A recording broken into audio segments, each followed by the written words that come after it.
ሰላም ሰላም ውድ ለተከበራችሁ ተከታታዮቼ ዛሬ ዶሮ ቦቨን ውስጥ አብስዬ ሼር ላርጋችሁ ብዬ ነው ማለት ነው። አንዳንድ ጊዜ ሲደክመን በጣም ይጠቅመናል። ምክንያቱም ከታችሁት ብቻ 20 ደቂቃ ማይጨርስ ስራ ነው ማለት ነው።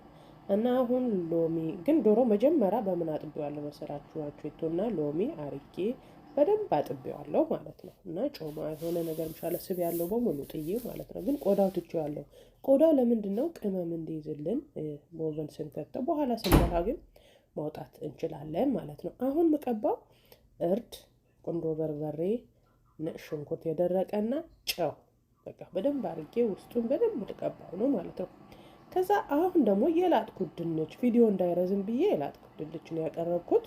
ድንቹ በእጄ ይዤ ልቆርጠው ነው። በዚህ አጋጣሚ በእጄ ይዤ ስቆርጥ ብዙ ሰው አይ እጅሽ ምናምን አይ ምንም ነገር አይለኝም። ለእናንተ እንደዛ አድርጉ ማለት ሳይሆን ለእኔ ያው እንደዛ ስለተመቸኝ ነው። ምክንያቱም ዶሮ የነካሁበት ነገር መክቴፋ አንድ ስለሆነ ሰላጣ ወይ ሌላ ነገር እንዲነካብኝ ስላልፈለግኩ ማለት ነው። ዶሮ ሲሰሩ ያው ራሱን የቻለ መክቴፋ መኖር አለበት። በጣም ሽታ ስላለው መጥፎ ደግሞ ቫይረስ ስላለው ማለት ነው።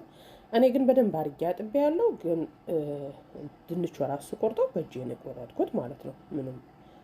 ምንም እንትን ጉዳት አላመጣብኝም። እናንተ ግን በዛ አርጉ ማለት አልችልም የራሴ። አሁን ደግሞ እዚህ ጨው ከትቼበታለሁ እና እርድና ቁንዶ በርበሬ የተቀላቀለ አለ። የባርቢኪው ቅመም ካላችሁ ደግሞ ተጠቀሙ ማለት ነው።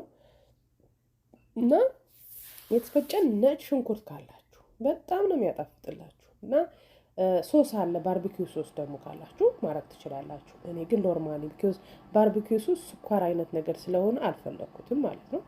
ስለዚህ አሁን ካጠገቡ ከትቼ ይኸው እንደዚህ አርጌ ልሰራው ነው ማለት ነው። ድንች ወደቀብኝ አነሳሁት፣ ምክንያቱም በሳት ስለሆነ ምንም ነገር አይሆንም።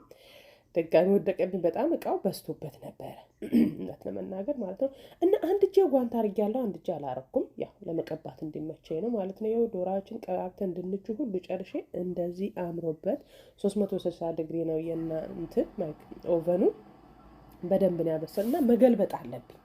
በስሎዋል ግን ከለሩ ልክ እንደዚህ ቡኒ መሆን አለበት፣ የት ውስጥ ያለው ማለት ነው። እና ስትገለብጡት ቀስ ብላችሁ ገለብጡት፣ ምክንያቱም እንዳይፈራረስ። አንዳንድ ጊዜ ይፈራረሳል። እኔ ግን የሆነች እንትን ስላለች በሱ አርጌ ልገለብጠው ነው። በጣም ነው የሚያቃጥለው፣ ልነግራችሁ አልችልም። የእውነት በቃ በግድ ነው እንትን ያልኩት። እና ቆዳው አለም እንትን ማለት ቆዳ ጥሩ አይደለም፣ ፋት ነው። ነገር ግን እንደዚህ ስትጠብሱት ግን ስጋ ቢሆን አሁን ለምሳሌ ፍርስርስ ነው የሚልብን እንደዚህ ስገለብጥ ማለት ነው። ቆዳው ስላለው በቃ ይኸውላችሁ በጣም በስሏል። ግን ከለሩ እንዲያምር ከፈለጋችሁ ኦሊቪያ ኦይል ቀቡትና ክተቱት ቶሎ። በጣም የሚያምር በጣም ደስ የሚል ዶሮ ሆኖ መውጣት ይችላል።